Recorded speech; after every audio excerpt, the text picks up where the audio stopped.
We've introduced multiple groups to help improve the accuracy of member availability across your organisation. If you belong to multiple BART groups, you'll now be able to set individual availability statuses for each group. Tap on Availability in the bottom menu. The Weekly tab will be open by default. To select a specific group, tap on the Groups icon in the top right-hand corner of your screen. A pop-up will appear, listing each of the BART groups that you belong to. By default, all groups will be selected, which will record your availability updates across all groups. Tap on one of the groups listed. With your specific group selected, start updating your availability in the Weekly tab.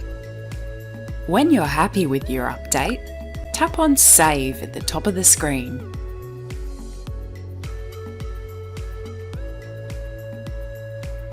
If you belong to multiple BART groups, you'll also be able to set up individual availability templates for each group. Tap on Availability in the bottom menu. The Weekly tab will be open by default.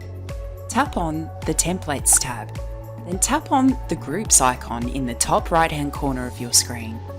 A pop-up will appear, listing each of the BART groups that you belong to.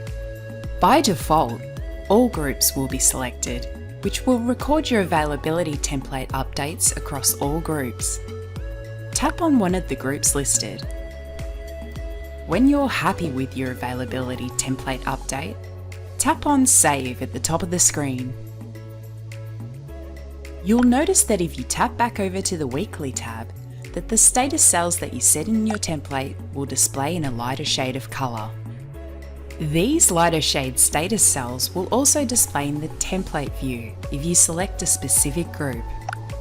For example, if I have my availability template that's been saved for all groups, and then go and select a specific group, I can see the All Groups template cells in a lighter shade. I can then set my cell statuses for the selected group, which will override the All Groups template cells. Thanks for watching.